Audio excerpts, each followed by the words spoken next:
Test en barre. Ouais, enfin test. En fait, c'est plutôt je fais les 4 agrès et je rentre à ma maison. Mais l'échauffement était un peu mal parti, mais finalement, bon, c'est pas grave.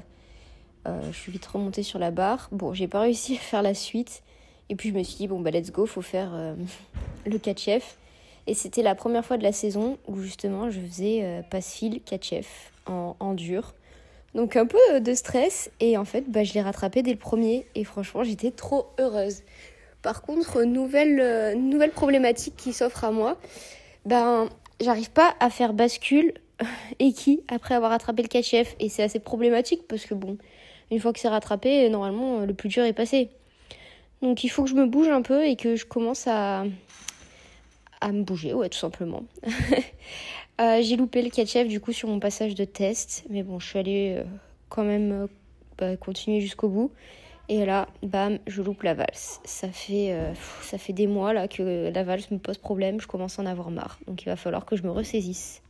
Barre, poutre, donc poutre, test poutre. Je fais ma petite minute d'échauffement. Enfin, je crois que c'est 1 minute 20, mais en général, je vais plus rapidement. Bon, sauf quand je fais que tomber à tous les éléments, chose qui s'est presque passée là. De toute façon, mon échauffement en poutre, c'est clairement, je fais mon mouvement en mode express, sans la chorégraphie et sans la sortie. Genre, je fais juste mon petit échauffement basique. Et après, je fais une fois l'entrée et puis c'est parti, test en poutre. Donc, je crois que j'ai laissé avec la chorégraphie, tout ça. En général, l'entrée, je sais pas pourquoi, mais une fois que je l'ai passée, genre, j'ai du mal à me mettre comme il faut sur la poutre. Je sais pas comment expliquer, je bug. Mais bon, une fois que je suis dans cette position-là, genre c'est le moment où je stresse parce que je me dis, ouais, le salto arrière. Puis une fois qu'il est passé, je suis en mode, ok, allez, ça fait déjà une acrobatie difficile de passer sur 3. Et après là, je suis là en mode, ok, battement I. Battement I. Et là, c'est bon, c'est passé. Et du coup, je me suis dit, oh, c'est trop cool, ça fait 2 éléments sur 3. Et là, je suis en mode, ok, j'ai pas le droit de tomber au Jap. Et puis, boum. J'étais un peu deg, parce que genre jusque-là, mon mouvement était plutôt pas mal. Mais c'est comme ça. Et là, dans ma tête, c'est ok, t'as fait le plus dur. Maintenant, c'est que des éléments que tu n'as pas le droit de tomber. Et généralement, qu'est-ce qui se passe ? C'est là où je me mets à stresser encore plus que la normale. Ouais, parce que du coup, mentalement, je suis en train de me mettre une pression alors que je devrais juste être calme et me dire, c'est bon, là, c'est des choses que tu maîtrises. Mais non. Et après, il me reste plus que le pivot. Et une fois que j'ai passé le pivot, je me dis, c'est bon, plus que la sortie. La sortie, en général, si je tombe, ça serait dangereux même. Mais voilà, plutôt contente de ce mouvement malgré la chute.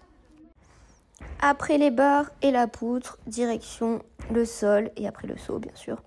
Le sol, normalement, c'est l'agré où je me dis, ouais, je vais kiffer, je vais me lâcher à fond et tout.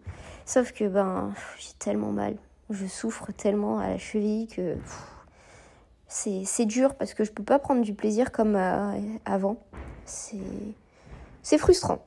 Mais ça m'empêche pas de kiffer quand même. Et là, normalement, une fois que les barres et la poutre sont passées, genre c'est le moment où en compète, je stresse un peu moins. Normalement. Mais bon, là, vu que ce sera la qualification pour les championnats de France, non. Je vais pas moins stresser. Je vais stresser tout court quand même. Et puis on va espérer fort que je réussisse à me qualifier. Et maintenant, c'est parti pour le complet sol. Évidemment, je garde un tapis pour le double.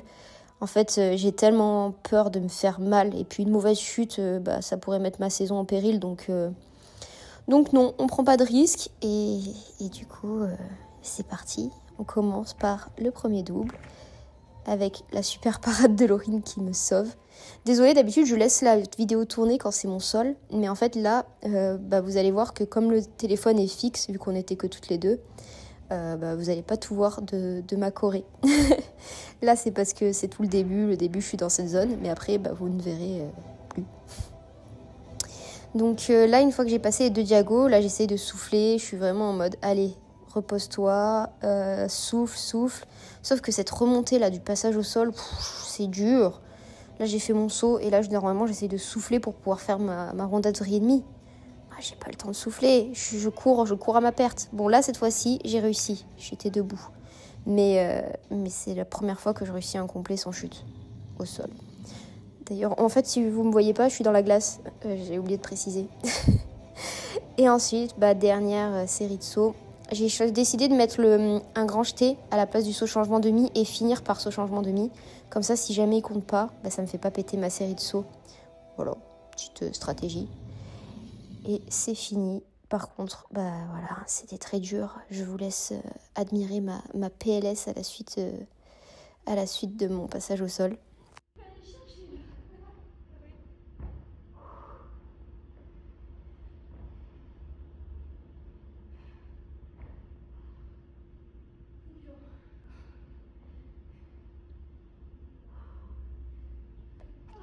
Il y a un strass par terre qui me faisait de l'œil. Bravo Soso. Bravo. Et pour finir, test au saut, échauffement. Donc l'échauffement, je fais ma lune salto, ma prépa tsouk, un tsouk, et ensuite c'est parti pour le test. Et miraculeusement, j'ai réussi ma première lune salto sur les pieds de l'année en mode comme avant. Bon, le tsouk était pas beau, mais je suis quand même fière de ma lune salto.